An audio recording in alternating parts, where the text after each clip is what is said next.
자, 오늘도 하나님의 은혜와 사랑, 하나님의 사랑, 하나님의 축복, 능력이 저와 여러분에게 든든한 교회 임하기를 축원드립니다. 사도행전 7장 54절로 60절을 통해서 마지막 남긴 말씀, 이런 제목으로 은혜를 나누고자 합니다. 사람들은 마지막 남긴 말씀을 매우 중요시 여깁니다. 저도 이미 하늘나라에 가신 우리 아버지 장로님, 우리 어머니 권사님, 지금은 안 계시지만 우리 10남매를 불러놓고 마지막 하신 말씀이 잊을 수가 없어요. 사랑하는 아들들, 딸들아, 너희는 세상에서 하나님 없이는 살 수 없음을 꼭 명심하고 살아라. 그러면서 세 가지는 절대 건드리면 안 된다. 주일 건들지 말고, 11조 건들지 말고, 주의 종 건들지 마라. 그것이 얼마나 중요한지 오늘 마지막 남긴 우리 부모님의 말씀을 가슴에 새기고 오늘날까지 목회하고 있습니다. 사람이 죽기 전에 유언을 하는데 그 유언을 반드시 지키려고 하고 마지막에 남긴 글이나 말들을 우리가 심사숙고하는 것을 보게 됩니다. 인생의 삶 속에서도 처음에 살았던 삶보다 마지막에 살다가 간 삶을 귀하게 여기는 것이고 그 삶을 가지고 그 사람을 평가하기도 합니다. 그런데 성경을 보면 마지막 남긴 말씀들이 많이 있습니다. 모두 다 의미가 있고 은혜가 있음을 발견할 수가 있었습니다. 오늘 본문의 말씀을 잘 보시면 스데반 집사의 삶을 알려주고 있는 메시지입니다. 스데반 집사는 기독교 역사상 최초의 순교자입니다. 그는 복음을 위해서 목숨을 내놓은 사람입니다. 그는 마지막에 유태인들과 또 이방인들을 향해서 메시지를 전했습니다. 유대인들의 불신앙을 적나라하게 지적합니다. 그들의 마음을 찔렀습니다. 그 결과 사내들인 공회의 의도대로 예루살렘 성 바깥에서 돌로 찍어서 처형을 당하게 되고 순교를 당하게 됩니다. 스데반 집사의 순교는 복음이 예루살렘에서 이방인으로 전파되게 하시는 하나님 구원 계획을 이루게 하시는 사건이었습니다. 그의 순교를 통해서 오늘 저와 여러분이 은혜 받고자 하는 것은 그가 순교하면서 마지막 남긴 말씀, 오늘 이것이 얼마나 우리에게 가슴에 찡하게 와닿는지 그 말씀을 전하고자 합니다. 그 마지막 남긴 말씀과 그의 마지막 순교 직전에 전했던 설교의 말씀을 통해서 우리에게 주시는 은혜가 있다는 것이죠. 제일 먼저 스데반 집사의 마지막 설교에 대해서 말씀을 드리면 사도행전 7장 1절로 53절에 기록되어 있습니다. 그의 말씀의 내용을 잘 살펴보면 시종 일관 예수 그리스도의 초점을 맞추고 특별히 예수는 십자가에 못 박혀 저와 여러분 영혼을 구원하기 위해서 대신 죽어주셨고 다시 사흘 만에 사망 권세 이기시고 부활하셨다. 예수님의 십자가와 부활에 초점을 맞추고 있다는 것입니다. 스데반 집사의 설교는 특별히 3장에 기록된 베드로의 설교와 그 내용이 너무 유사합니다. 그리고 바울의 가르침과도 상통하기도 합니다. 로마서 7장 14절에 보면 우리가 율법은 신령한 줄 알거니와 나는 육신에 속하여 죄 아래에 팔렸도다 하는 말씀이 있지 않습니까? 스데반 집사의 설교 내용을 세 가지로 요약을 해봅니다. 첫째는 스데반 집사는 역사의 주관자이신 하나님에 대해서 말씀을 전합니다. 역사를 주관하시는 분은 하나님이다. 더 나아가서 생사화복을 주관하시는 분은 하나님이시다고 애치고 있습니다. 여러분, 구약의 역사 자체가 하나님께서 역사를 이끌어 오신 흔적이라고 말할 수 있지 않습니까? 사도행전 7장 1절로 50절에 보면 역사의 주관자이신 하나님께서 자신의 뜻대로 역사를 이끄시기 위하여 사람을 선택해 줬다는 거예요. 사도행전 7장 2절로 4절입니다. 저와 여러분도 하나님의 뜻을 이루기 위해서 우리를 뽑아서 선택해서 사용하시는 줄로 믿습니다. 그래서 이사야 43장 1절로 4절에 열방 가운데 지명하여 불렀나니 너는 내 거다. 내가 너를 선택했다. 나만 바라보고 나를 사랑하면 2절 3절에 보면 물 가운데 가도 침몰하지 못하게 하겠고 불꽃 가운데서도 사르지 못하게 하리니 대저 나는 네 여호와 하나님이시니라. 내가 너를 보배롭고 존귀 여겨 주겠다고 하신 말씀 아닙니까? 하나님은 우리를 선택해서 자기의 뜻을 이루시는 분이에요. 성경에 수도 없이 이런 말씀이 나와요. 창세기 37장 6절로 7절, 46장 26절로 27절에 보면 요셉을 선택하셔서 꿈을 꾸게 하시고, 그 꿈 때문에, 비전 때문에 고난의 과정을 통해서 애굽의 총리가 되게 하셨고, 그로 말미암아 부모와 형제를 모셔서 애굽에서 행복하게 살게 하셨다는 사실입니다. 여러분, 하나님의 역사는 마지막에는 행복이요, 축복이요, 치료입니다. 마귀 사탄 귀신의 역사는 처음에는 달콤하게 들어와서 마지막에 쓴 거 주고 우리 영혼을 죽이고 슬프게 하고 낙심하게 만드는 것이 악의 세력들입니다. 하나님은 절대 그렇지 않아요. 여러분, 창세기 28장 10절로 15절, 창세기 49장 28절만 봐도 야곱을 선택해가지고 하란 땅으로 가게 하고, 그 하란 땅에서 고난의 과정을 통해서 12아들을 얻었고 오늘날 12지파가 되게 하셨습니다. 요나서 1장 1절로 2절을 봐도 요나를 선택해서 니느웨 백성을 멸망 가운데서 구원하게 하셨습니다. 창세기 6장 13절로 22절을 보시면 노아 가족을 선택하셔서 방주를 만들게 하시고 하나님의 역사를 이루게 하셨다는 사실입니다. 가룟 유다를 악의 도구로 선택하셔서 예수님을 팔게 하고 배신하고 십자가의 구속 역사를 이루셨음을 요한복음 13장 26절 27절, 마태복음 26장 14절에서 16절에도 기록하고 있습니다. 여러분, 동양에서는 족보를, 씨족의 기원을 후대에게 알려서 자기 씨족 중 뛰어난 인물이 있었다는 사실을 전달하고 자랑하는 것이지만, 성경의 족보는 하나님께서 인간의 역사 속에 활동하신 것에 대한 증거물이라고 말할 수 있습니다. 스데반 집사가 구약 역사를 언급했던 이유가 설교 가운데 숨겨져 있음을 사도행전 7장 51절 52절에 말씀합니다. 스데반은 성전에 대한 말씀을 전했어요. 두 번째 전한 말씀은 바로 그거예요. 하나님의 성전이 어떤 것이냐. 사도행전 7장 46절 49절까지 나옵니다. 성전은 하나님과 교통하고 하나님께 예배드리는 장소의 의미가 있는 줄로 믿습니다. 건물 자체로서의 의미를 지니고 있지 않다는 것을 말씀하고 있는 거예요. 그래서 하나님은 애모를 보는 게 아니라 중심을 보시는 하나님인 줄로 믿습니다. 이스라엘 백성들은 모든 것을 감찰하시는 하나님을 발견하지 못하고 성전 자체를 신성시하고 하나님을 그곳에서만 만날 수 있다는 것으로만 믿고 생각하게 했습니다. 그러나 하나님은 어디든지 계십니다. 하나님은 성전에도 계시고 내 일터에도 계시고 가정에도 계십니다. 하나님은 누구이십니까? 전능하십니다. 능치 못함이 없어요. 전지하십니다. 모르는 것이 없이 다 알고 계십니다. 다 보고 계십니다. 무소부재하신 분, 안 계신 곳이 없이 어디든지 계십니다.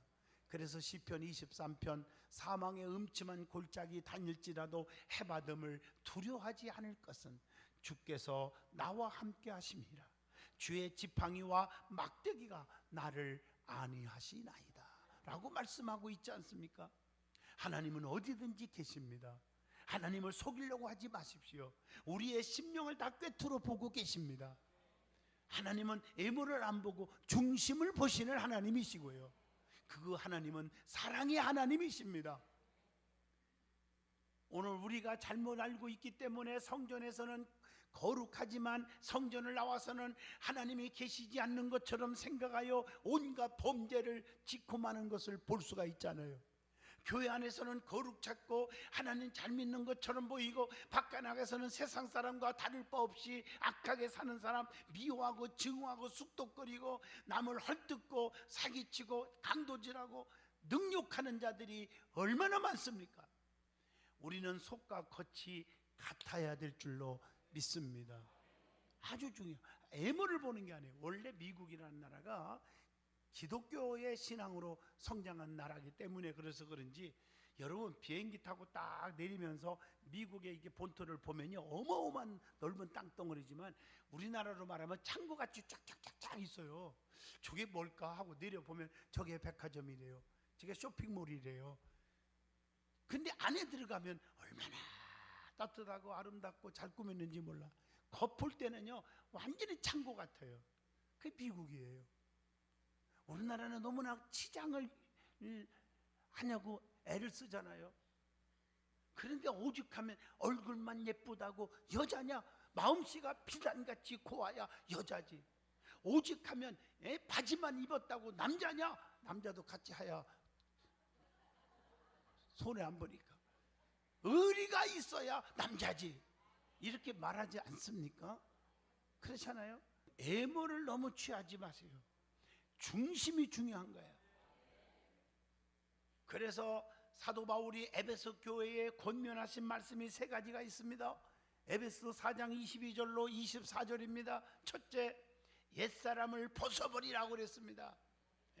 너희는 유혹의 욕심을 따라 썩어져가는 구습을 따르는 옛사람을 벗어버리고 그랬어요. 갈라디아서 2장 20절, 이제는 내가 사는 것이 아니라 오직 그리스도가 살아야 한다고 했어요. 옛사람을 벗어버려야 새 사람이 될 수 있다고 로마서 6장 6절, 누가복음 19장 8절에도 말합니다. 그리고 심령으로 새롭게 되라고 두 번째 말합니다. 에베소 4장 23절에 새 사람을 입어야 한다고 세 번째 24절에 말씀하고 계십니다. 그래서 로마서 13장 14절에 정욕의 옷을 벗어버리고 예수 그리스도의 거룩하고 사랑의 옷을 입으라고 말씀하고 있어요. 로마서 13장 12절에 어둠의 옷을 벗어버리고 빛의 옷을 입어야 한다고 했습니다. 고린도후서 5장 17절 보면 예수 안에 있으면 새로운 피조물이 된다고 말했어요. 그러므로 애적인 신앙인이 되지 말고 내면적으로 변화받아 구원의 참 신앙인이 되시기를 축원드립니다. 그 다음에 성전의 기둥이 세 가지가 있음을 깨우쳐 줍니다. 하나님의 성전은 어떤 기능이 있느냐? 누가복음 19장 47절, 성전은 말씀의 집입니다. 마가복음 11장 17절, 성전은 만민이 기도하는 집입니다. 그리고 누가복음 24장 53절에 늘 성전에서 하나님을 찬송하니라. 성전은 예배하는 집입니다. 오늘 예배가 이루어지기를 바랍니다. 그래서 하나님은 영이시니 예배하는 자는 영과 진리로 예배할지어다라고 했습니다. 세 번째로 스데반 집사는 사도행전 7장 52절에 예수 그리스도에 관한 말씀을 전했습니다. 이스라엘이 이 대적한 예수님이 바로 메시아다, 우리를 구원하는 자라고 확신 있게 전파했습니다. 설교의 가장 기본적인 내용은 예수 그리스도여야 합니다. 세상적인 철학적인 과학적인 의학적인 상식적인 얘기가 중요한 게 아니라 하나님의 말씀을 탄해서 선포할 때는 예수 그리스도가 빠져서는 안 된다는 것입니다. 예수님이 빠진 설교는 자칫 도덕과 윤리적인 강연에 끝일 수밖에 없잖아요. 설교자의 지식을 자랑하는 것이 되기 쉽지 않겠습니까? 안 됩니다. 설교자는 자신이 예수 그리스도의 은혜와 사랑에 날마다 감격하는 삶을 살아야 되고 예수 그리스도를 올바로 그래야 전할 수가 있는 것입니다. 스데반 집사의 마지막 설교는 오직 예수 그리스도에 초점을 맞춰주고 있습니다. 스데반 집사는 예수 그리스도를 진정으로 만난 사람입니다. 체험한 사람입니다. 여러분은 예수를 만나는 사람이 되기를 원합니다. 그래서 그리스도의 영이 없으면 그리스도의 사람이 아니라고 그랬습니다. 성령에 충만한 사람이 돼야 돼요. 스데반 집사는 성령에 충만한 사람입니다. 그래서 바르게 설교한 것입니다. 그래서 눈에 거스리는 자들, 유대인들을 통해서 핍박을 받게 되었고 결국에 비참하게 돌로 맞아 순교를 당하게 된 것입니다. 우리 성도들도 스데반 집사처럼 담대하게 복음을 제대로 외칠 수 있기를 바랍니다. 그 다음에 성경의 마지막 남긴 말씀에 대해서 살펴보고 은혜를 받고자 합니다. 제일 먼저 성경에 다윗 얘기가 나옵니다. 열왕기상 2장 1절로 3절에 다윗이 죽기 전에 아들 솔로몬을 향하여 마지막 말씀을 남깁니다. 그게 열왕기하 2장의 말씀이죠. 나도 세상 사람들이 가는 길로 가게 되었으니 이렇게 시작합니다. 이것은 사람이 죽는 길을 막을 방법이 없다고 하는 말씀입니다. 그리고 나서 힘써 대장부가 되라. 쫄장부가 되지 말고 앞서는 자가 되고 남을 손으로 리더하는 자가 되라고 했습니다. 그리고 나서 열왕기상 2장 3절에 하나님의 명령을 지켜서 행하라. 하나님의 명령을 가볍게 여기지 말고 그 말씀을 지키고 살아라. 그리고 모세의 율법에 기록된 대로 지켜서 행하라고, 하나님 말씀대로 살으라고, 입술로만 떠들지 말고 실천하는 자가 되라고 가르쳐 줍니다. 그렇게 되면 어떻게 된다고 말했습니까? 그렇게 되면 어디를 가든지 형통하게 된다고 말씀합니다. 오늘 여러분, 다윗처럼 천하를 호령했던 다윗, 기침소리만 나도 산천초목이 벌벌 떨었던 권세가 대단한 다윗도 마지막 아들을 불러놓고 죽는 길 막을 재간이 없다는 거죠. 이제 하나님이 오라면 가는 거예요. 너도 언젠가는 죽는다. 그러니까 말씀대로 살아라. 대장부가 되거라. 흔들리지 말고 살거라. 이렇게 유언하고 있는 줄로 믿습니다. 또 예수님도 마찬가지입니다. 십자가상에서 마지막 피 흘려 돌아가시면서 일곱 말씀을 남겼지요. 그게 가상칠언이라고 말합니다. 다 아시는 말씀이지만 마태복음 27장 46절에 엘리 엘리 라바 사박다니, 나의 하나님 나의 하나님 어찌하여 나를 버리십니까? 저와 여러분을 구원하기 위해서 버림받는 예수님의 음성입니다. 그리고 얼마나 피와 물을 다 쏟으셨으면 두 번째 요한복음 19장 28절 다 이뤘다 하기 전에 내가 목마르구나. 얼마나 목이 타면 그렇게 했겠게. 세 번째가 요한복음 19장 26절로 27절에 요한아 저분이 내 어머니다. 마지막 십자가상에서 돌아가시면서 어머니를 부탁하는 효심. 누가복음 23장 43절 오른편 강도를 향하여 한 생명에도 건질라고 오늘 네가 나와 함께 낙원에 있으리라. 다섯 번째 누가복음 23장 34절 아버지여 저들을 사하여 주옵소서. 자기를 못 받고 침뱉고 채찍을 가는 원수들을 향해서 용서해달라고 기도했었습니다. 그리고 요한복음 19장 30절 여섯 번째 다 이루었다. 우리를 구원하기 위하여 십자가에 죽기 위해서 오셨거든요. 사명완수. 마지막 일곱 번째 누가복음 23장 46절에 아버지여 내 영혼을 아버지 손에 부탁합니다. 그리고서는 예수님은 죽으셨어요. 오늘 이처럼 예수님은 십자가의 엄청난 고통 속에서도 영혼을 사랑하시며 사명을 완수하시는 그 모습을 볼 수가 있습니다. 그리고 예수님은 승천하시면서 40일 동안 부활하시고 40일 동안 부활을 증거한 다음에 하늘로 승천하시면서 마지막 남긴 말씀이 있어요. 부탁의 말씀이 있어요. 그게 뭘까? 세 가지인데, 첫째 사도행전 1장 4절로 5절에 하나님께서 약속하신 성령을 기다리라. 성령을 받으라. 두 번째가 사도행전 1장 8절 성령이 너에게 임하시면 권능을 받게 되는데 예루살렘과 온 유다와 사마리아와 땅끝까지 이르러 내 증인이 되라. 복음을 전하라고, 생명을 건지는 일을 하라고 그렇게 말씀하셨고, 마지막에 사도행전 1장 11절 너희들이 본 그대로 내가 다시 오겠다. 재림을 약속하셨어요.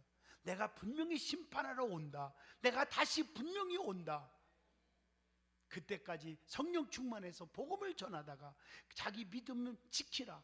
유혹에 빠지지 말고, 이단에 빠지지 말고, 세상 사이비에 빠지지 말고 믿음 꼭 지켜서 천국에서 영원히 함께 살자. 그런 뜻인 줄로 믿습니다. 주님의 마지막 이 세 가지의 약속의 말씀에 순종하여 120명의 제자들이 사도행전 1장 13절로 14절에 마음을 같이하여 전야 모여서 기도에 힘썼더니 주님께서 약속하신 대로 사도행전 2장 1절로 4절 불효같이 갈라지는 성령, 급하고 강한 바람 같은 성령이 불어오더니 성령의 말하게 하심을 따라 다른 방언으로 말하기를 시작하면서 성령의 능력과 충만함을 은사를 받은 줄로 믿습니다. 그리고 그들은 복음의 증인이 되었습니다. 스데반 집사가 순교하면서 남긴 마지막 말에 대해서 이제 말씀을 드리려고 합니다. 본문 54절로 60절입니다. 이것을 석중삼언이라고 말합니다. 돌로 맞아 순교하면서 세 가지 말씀을 남겼다, 이런 뜻입니다. 첫째가 보라 하늘이 열리고 인자가 하나님 우편에 서신 것을 보노라. 본문 56절의 말씀이에요. 스데반 집사님은 성령에 충만했습니다. 그래서 사도행전 6장 5절처럼 믿음과 성령이 충만했던 스데반 집사, 사도행전 6장 8절 은혜와 권능이 충만해서 큰 기사와 표적을 행했던 스데반 집사였습니다. 그리고 사도행전 6장 10절 보면 스데반 집사가 지혜와 성령으로 말하는 것을 사람들이 감당하지 못했다고 할 정도로 충만했습니다. 그리고 하늘이 열린 것을 보았다고 56절에 말합니다. 스데반 집사는 성령에 충만했지만 고난 중에 더욱더 충만했습니다. 저도 이렇게 목회하면서 부흥회를 인도하러 다니면서 보면 환난과 고난 중에 더 충만한 사람이 많아요. 왜? 더 엎드리니까. 뭐 암에 걸려서 병원에서 한 달밖에 못 산대요. 집회 때마다 얼마나 많이 환자들이 오는지 몰라요. 부흥회 인도하면서 말씀을 전하는데 그들을 애절합니다. 더 하나님 앞에 금식하고 철회하고 매달리니까 더 성령의 충만한 모습을 보게 됩니다. 그래서 때로는 치료받아서 간증하고 감사하게 되고, 하늘이 열린다는 것은 계시록에서 말하고 있는 들려 올라감, 이런 뜻과 같은 뜻입니다.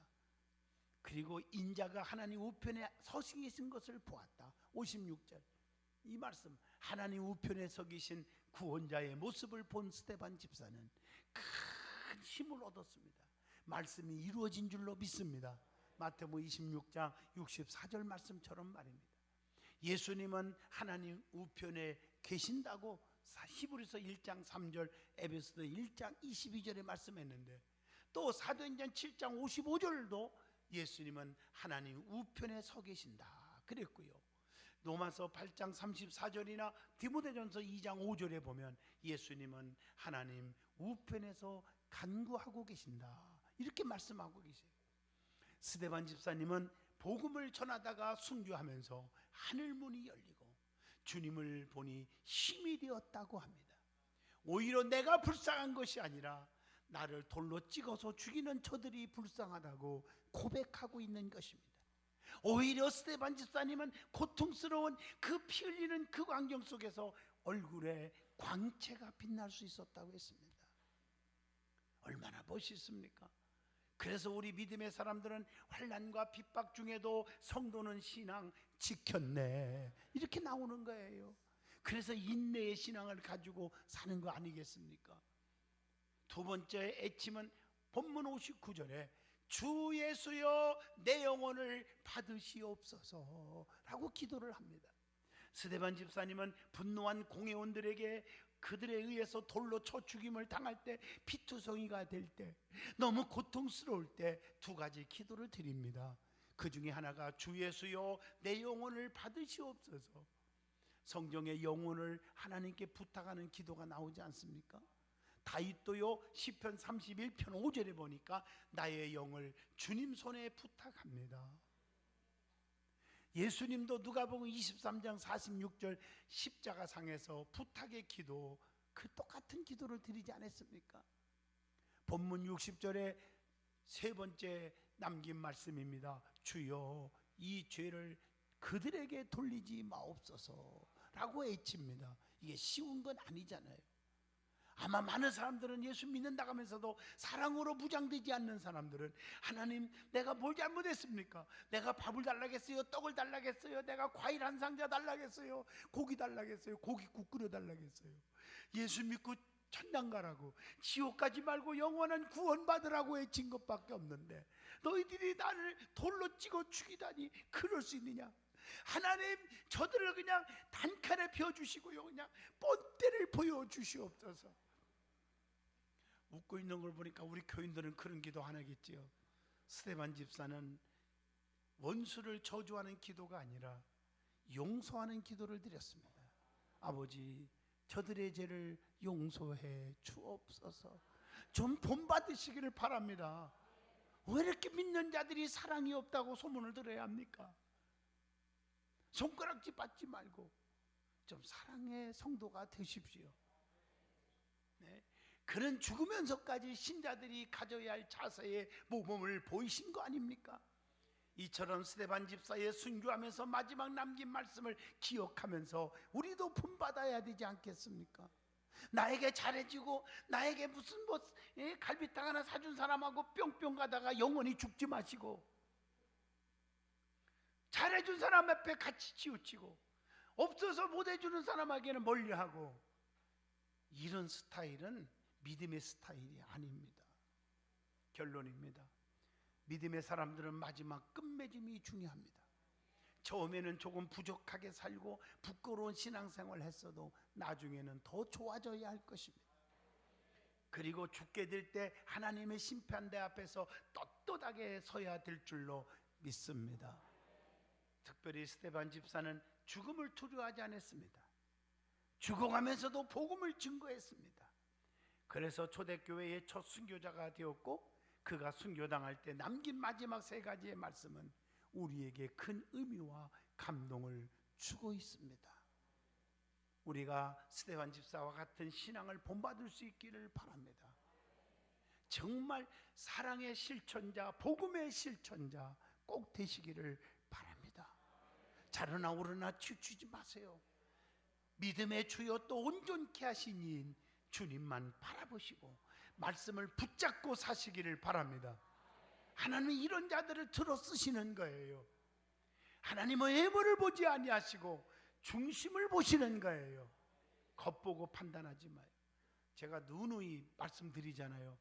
교회 안에서 신앙생활 끝까지 하고 싶거들랑 2가지 명심해야 됩니다. 하나는 연조 보고 신앙 오래 생활, 교회 오래 다녔다고 믿음 좋다고 평가하지 말고, 2번째 직분 가졌다고 믿음 좋은 것으로 여기지 말아라. 이 2가지만 실수 안 하면 상처받지 않습니다. 할렐루야. 주님만 바라봐요. 사람 바라보면 실망투성이에요. 하나님만 바라보세요. 저도 하나님만 바라보고 목회하고, 여러분도 저 바라보지 말고 주님 바라보고 신앙생활 하시기를 바랍니다. 기도합니다.